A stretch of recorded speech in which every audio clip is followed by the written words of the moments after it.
Au commencement, il y avait le Logos, le Big Bang et le son originel Om. Selon la théorie du Big Bang, l'univers a émergé d'un seul point extrêmement chaud et dense, appelé singularité, des milliards de fois plus petit qu'une tête d'épingle. Elle n'explique ni le pourquoi ni le comment. Plus une chose est mystérieuse, plus il va de soi qu'on la comprend.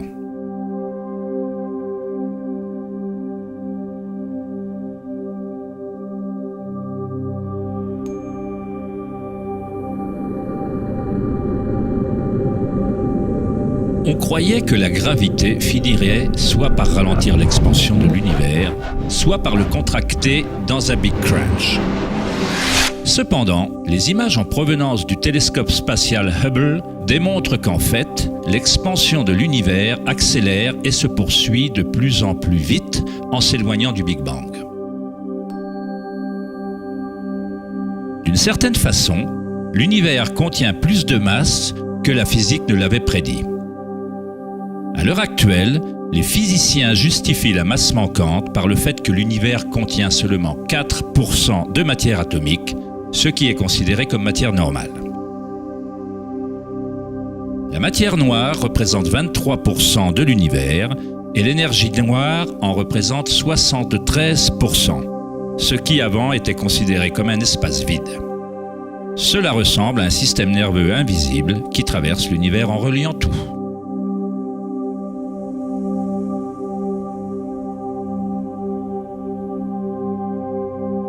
Les anciens professeurs de védisme enseignaient le Nada Brahma.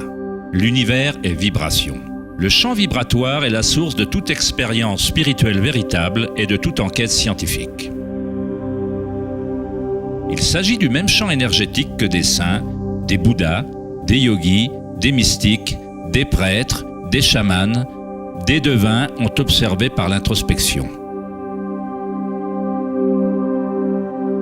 On l'a appelé l'Akasha, le son originel Om, les perles du collier d'Indra, l'harmonie des sphères et de milliers d'autres noms lui furent attribués à travers l'histoire.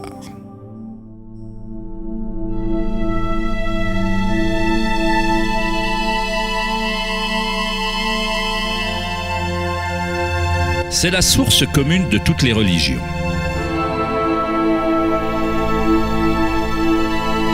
Et le lien entre nos mondes intérieurs et extérieurs.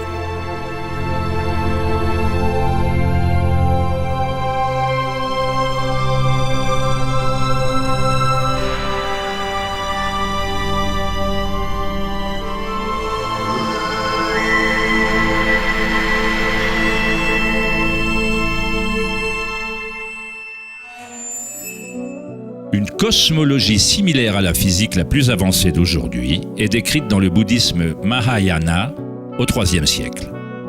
La métamorphose des perles du collier d'Indra sert à décrire un bien plus vieil enseignement du védisme qui illustre la manière dont l'univers a été tissé. Indra, le roi des dieux, a donné naissance au soleil et il déplace les eaux et les vents. Imagine une toile d'araignée s'étirant dans toutes les directions. La toile est tissée à partir de gouttes de rosée dont chacune contient la réflexion de toutes les autres et chacune des gouttes réfléchies contient les réflexions de toutes les autres gouttelettes. Toute la toile se réfléchit et ainsi de suite à l'infini. On pourrait décrire la toile d'Indra comme un univers holographique dans lequel même le plus infime flot de lumière contient le modèle intégral de l'ensemble.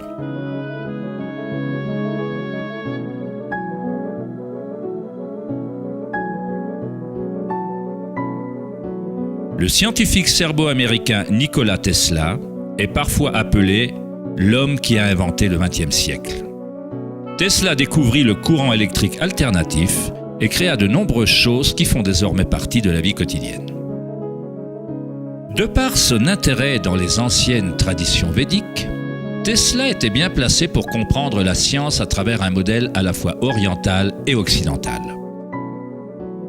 Comme tous les grands scientifiques, Tesla a exploré les mystères du monde extérieur en profondeur, mais il a également fait un travail introspectif sérieux.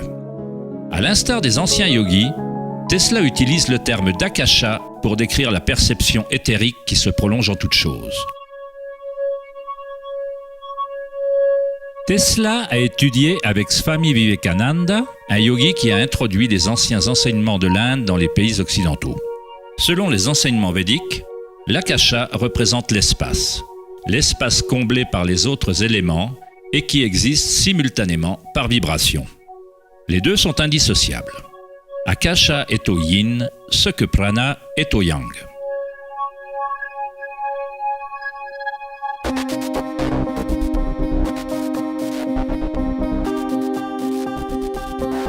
La fractale est une idée moderne permettant de conceptualiser l'akasha ou la substance primaire.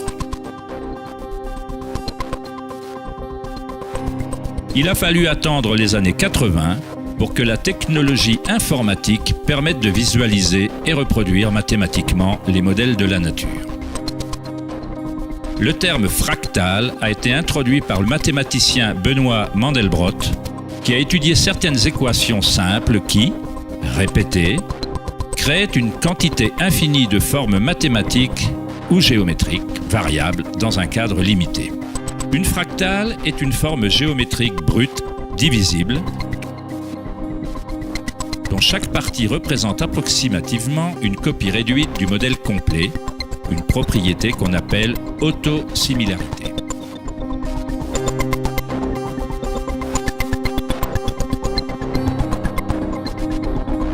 On appelait les fractales de Mandelbrot l'empreinte du pouce de Dieu. Om Shrim Rim Klim Lam Gam Ganapatiye Varavarada Saravajanam Meva Shabaya Swaha.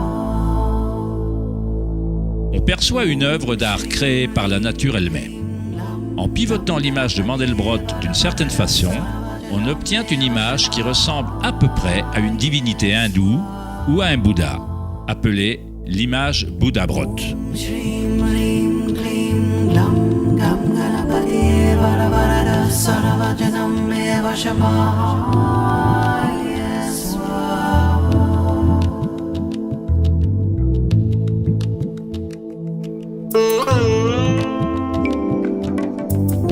Dans certaines formes d'art et d'architectures anciens, on observe que les humains associèrent longtemps la beauté et le sacré au modèle fractal.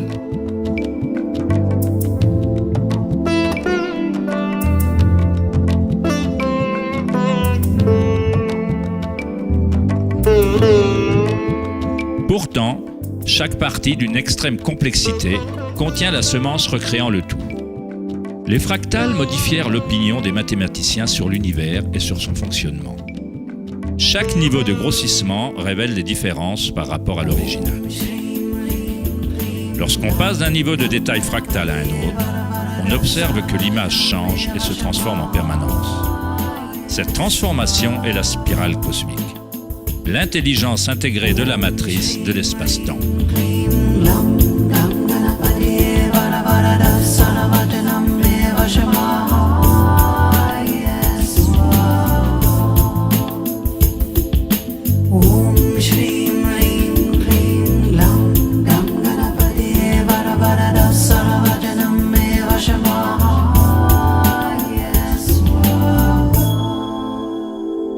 Les fractales sont en elles-mêmes un chaos de bruit et d'ordre. Lorsque l'esprit reconnaît ou définit un modèle, il se concentre dessus comme sur une chose. On essaie de le trouver beau, mais pour garder le modèle à l'esprit, il faut repousser le reste de la fractale.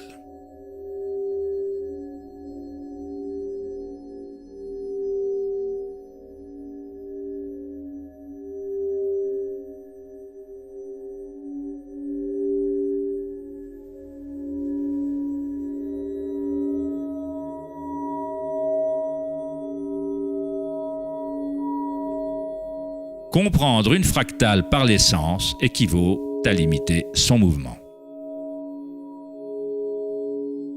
Dans l'univers, toute énergie est neutre, intemporelle, sans dimension. C'est notre créativité personnelle et notre capacité à reconnaître un modèle qui relie le microcosme et le macrocosme, le monde intemporel d'ondes et le monde solide matériel.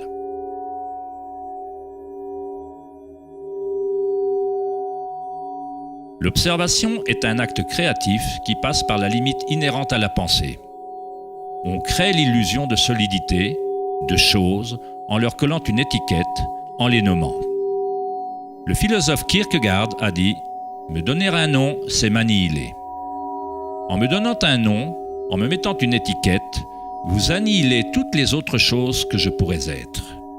On contraint la particule à être quelque chose en la définissant, en la nommant, mais en même temps, on la crée et on la définit pour qu'elle existe.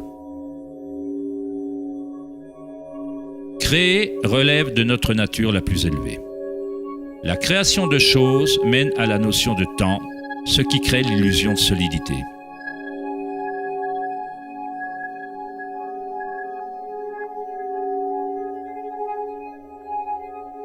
Einstein fut le premier scientifique à se rendre compte que ce que l'on considère comme de l'espace vide n'est pas le néant.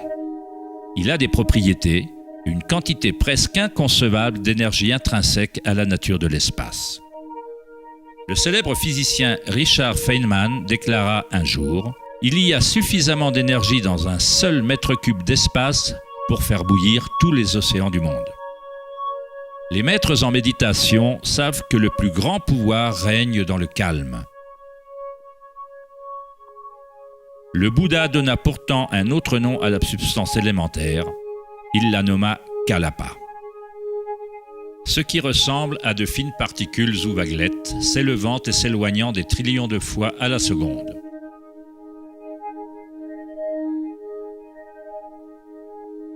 Dans ce sens, la réalité ressemble à une série de cadres sur le film d'un appareil photo holographique qui se déplace suffisamment vite pour créer une illusion de continuité.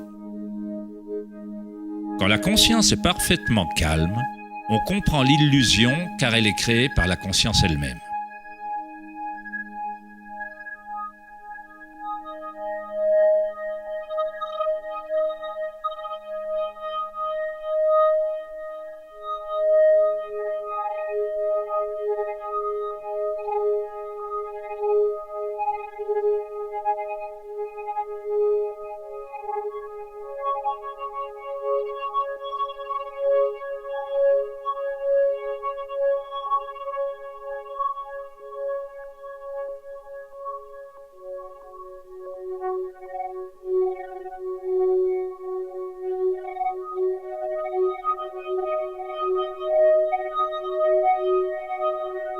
Dans les traditions orientales anciennes, on comprend que tout est vibration depuis des millénaires. Nada Brahma, l'univers est son. Nada signifie son ou vibration, et Brahma est le nom qui se réfère à Dieu. Brahma est l'univers et est le créateur en même temps. L'artiste est indissociable de l'art. Il est écrit dans les Upanishads, une des plus vieilles traces humaines en Inde ancienne, que Brahma, le créateur, assis sur un lotus, ouvre les yeux et un monde surgit.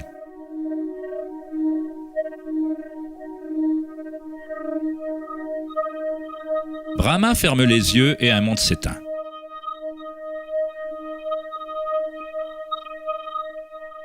Les mystiques, les yogis et les prophètes anciens soutinrent qu'un champ existe à la base de la conscience. Le champ akashique ou les annales akashiques, où toutes les informations, toutes les expériences passées, présentes et futures existent dans ce moment et pour l'éternité. Il s'agit du champ ou de la matrice dont toute chose surgit, des particules subatomiques aux galaxies, aux étoiles, aux planètes et à toute vie.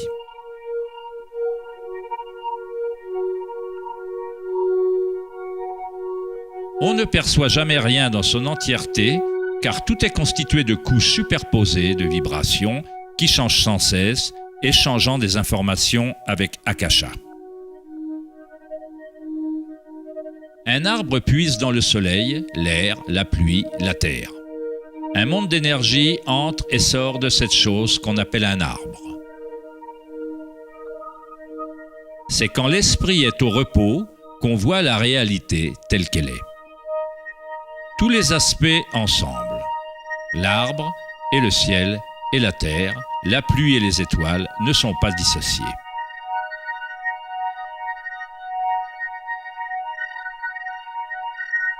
La vie et la mort, soi et l'autre, ne sont pas dissociés, tout comme la montagne et la vallée sont indissociables. Dans les traditions des Indiens d'Amérique et autres traditions indigènes, il est dit que chaque chose a un esprit, ce qui revient à dire que tout est relié à la source vibratoire.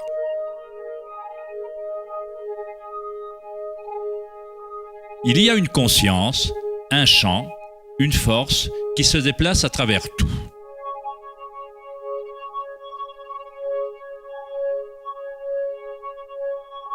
Ce champ ne se produit pas autour de vous, il se produit en vous et en tant que vous.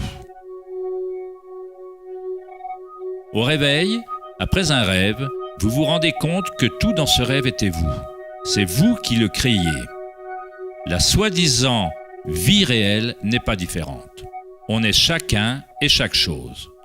La conscience qui regarde par chaque œil, sous chaque pierre,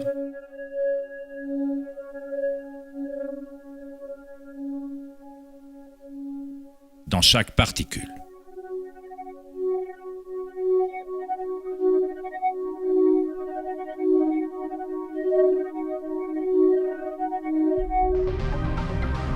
Les chercheurs internationaux du CERN, le laboratoire européen pour la physique des particules, recherchent ce champ qui se prolonge en toutes choses. Mais au lieu de regarder à l'intérieur, ils examinent le monde physique extérieur. Les chercheurs du laboratoire CERN à Genève, en Suisse, ont annoncé avoir trouvé le boson de Higgs ou la particule de Dieu. Les expériences du boson de Higgs prouvent scientifiquement qu'un champ énergétique invisible occupe le vide spatial. Le grand collisionneur d'hadrons du CERN consiste en un anneau d'environ 26 km de circonférence dans lequel deux faisceaux de particules sont accélérés dans des directions opposées pour ensuite converger et entrer en collision presque à la vitesse de la lumière. Des scientifiques observent les résultats de ces violentes collisions. Le modèle standard ne peut pas tenir compte de la manière dont les particules accumulent leur masse. Tout semble être fait de vibrations, mais rien ne vibre. C'est comme s'il y avait un danseur invisible, une ombre qui danse cachée dans la vallée de l'univers. Tous les autres danseurs ont toujours dansé autour de ce danseur caché. On a observé la chorégraphie de cette danse, mais jusqu'ici, on n'a pas aperçu le danseur.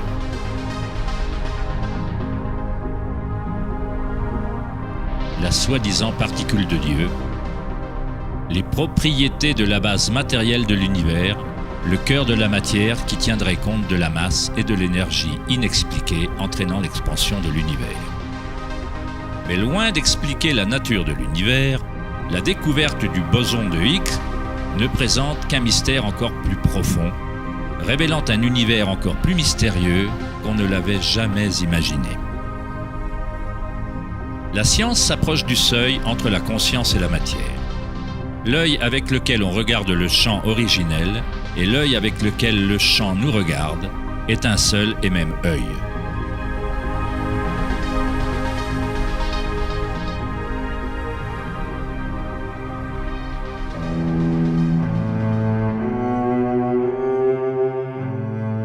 Le brillant écrivain allemand Wolfgang von Goethe déclara « L'onde est le phénomène originel qui a engendré le monde. » La cymatique est l'étude du son visible.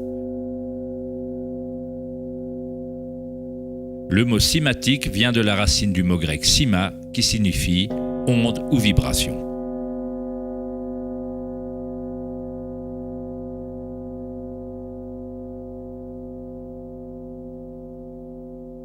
Ernst Chladni, un musicien et physicien allemand du 8e siècle, fut un des premiers scientifiques occidentaux à étudier sérieusement le phénomène de l'onde.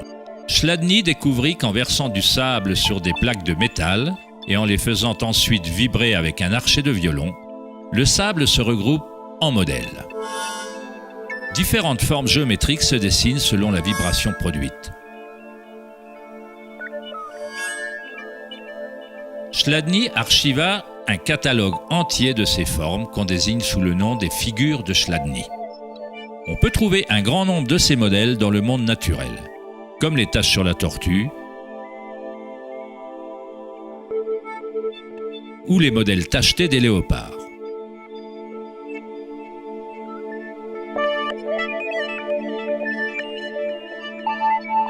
Étudier les modèles de Chladni ou la cymatique est la manière secrète dont les fabricants de guitares de haute gamme, de violons et d'autres instruments déterminent la qualité du son de leurs instruments.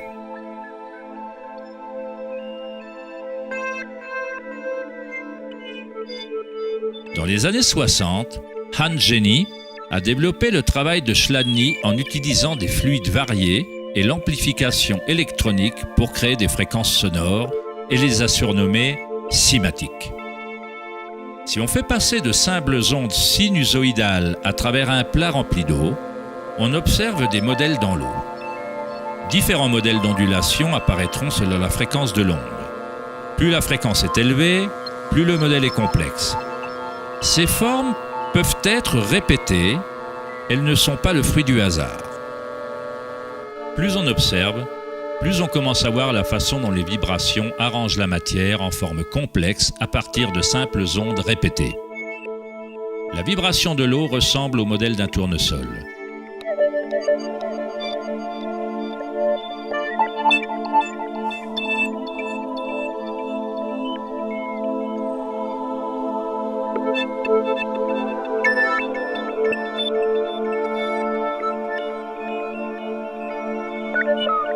On obtient un modèle différent en changeant simplement la fréquence du son.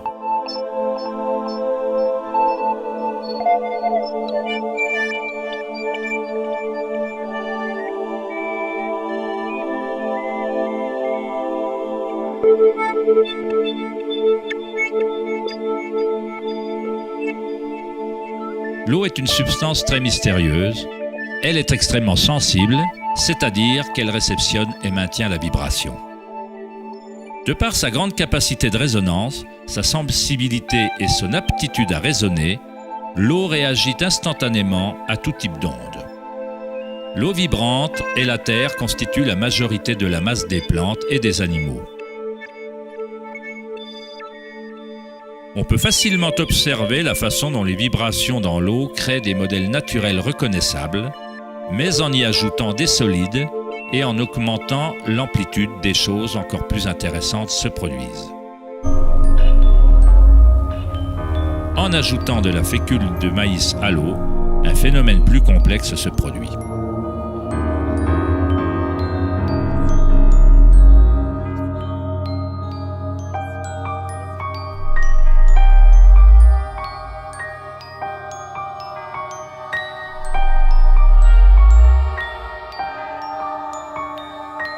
Il est possible qu'on puisse observer les principes mêmes de la vie, alors que les vibrations transforment la tache de fécule de maïs en ce qui ressemble à un organisme mouvant.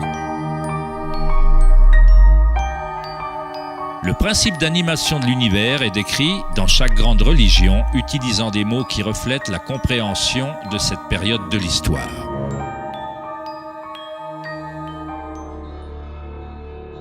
Dans la langue des Incas, le plus vaste empire de l'Amérique précolombienne, le mot se référant à l'être humain est Alpacamasca, ce qui signifie littéralement « terre animée ».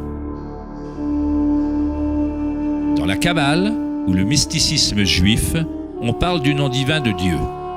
On ne peut pas dire le nom, on ne peut pas le dire car c'est une vibration omniprésente. Tous les mots, tout est matière, tout est le mot sacré.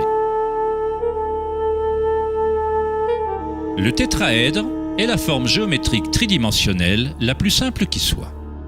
Il faut au moins 4 points pour qu'une chose soit une réalité physique. La structure du triangle est le seul modèle autostabilisant de la nature. Dans l'Ancien Testament, on utilisait souvent le mot tétragramme pour représenter une certaine manifestation de Dieu. On l'utilisait pour se référer au mot de Dieu ou au nom spécial de Dieu, au logos ou au mot originel. Les anciennes civilisations savaient que la forme tétraédrique se trouvait dans la structure de base de l'univers. Au-delà de cette forme, la nature présente une pulsion fondamentale vers l'équilibre, Shiva. En même temps qu'elle présente une pulsion fondamentale vers le changement, Shakti. En général, dans la Bible, on lit dans l'évangile de Jean « Au commencement était la parole ». Mais logos était le mot utilisé dans le texte original. Le philosophe grec Héraclès, qui vécut approximativement 500 ans avant Jésus-Christ, fit référence au logos comme à quelque chose de fondamentalement inconnaissable. L'origine de toute répétition, de tout modèle et de toute forme. Les philosophes stoïques, suivant les enseignements d'Héraclès, identifièrent le terme au principe divin animé qui se propage dans l'univers. Dans le soufisme, le logos est partout et dans toute chose. C'est par cela que le non-évident devient évident.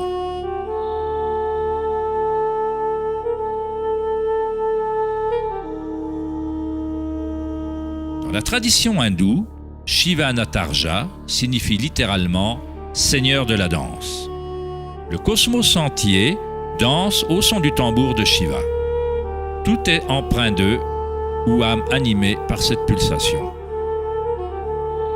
Le monde ne peut continuer à évoluer et à changer qu'à la condition que Shiva danse, sans quoi il retombera dans le vide. Alors que Shiva est représentatif aux yeux de notre conscience qui témoigne, Shakti est la substance ou la chose du monde. Alors que Shiva médite, allongé, Shakti tente de le faire bouger et de le faire danser. À l'instar du yin et du yang, le danseur et la danse ne font qu'un.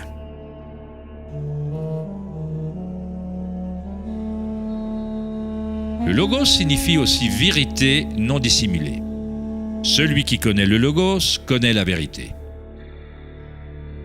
Il y a de nombreuses couches de dissimulation dans le monde humain, alors qu'Akasha est enchevêtré dans des structures complexes qui empêchent de voir la source elle-même.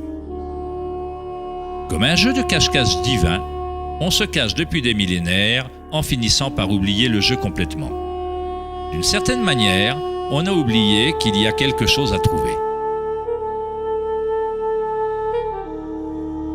Le bouddhisme enseigne la perception directe du logos, du champ du changement ou de l'impermanence en soi par la méditation. En observant son monde intérieur, on ressent des sensations et des énergies de plus en plus subtiles au fur et à mesure qu'on augmente sa concentration. Quand on se rend immédiatement compte de l'anika ou de l'impermanence à l'origine de la sensation, on se libère de l'attachement aux formes extérieures éphémères. À partir du moment où on se rend compte qu'un champ vibratoire est à l'origine commune de toutes les religions, comment peut-on dire « ma religion » ou « c'est mon son originel Om, mon chant quantique ».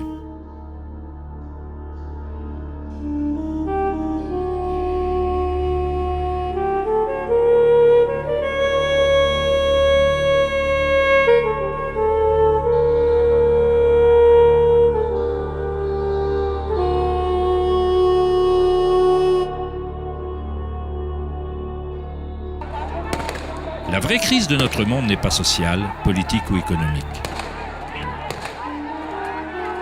Il s'agit d'une crise de conscience, d'une incapacité à ressentir directement notre vraie nature. Une incapacité à reconnaître cette nature en chacun et en toute chose.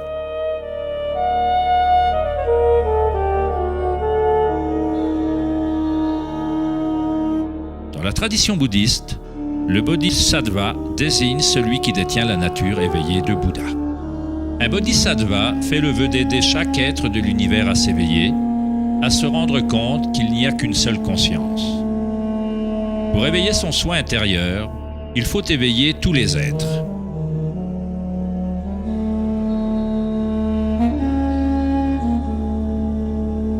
Il y a d'innombrables êtres sensibles dans l'univers que je promets d'aider à s'éveiller. Mes imperfections sont inépuisables. Je fais le vœu de les vaincre toutes. Le dharma est inconnaissable. Je fais le vœu de le connaître. La voie vers l'éveil est inaccessible. Je fais le vœu d'y accéder.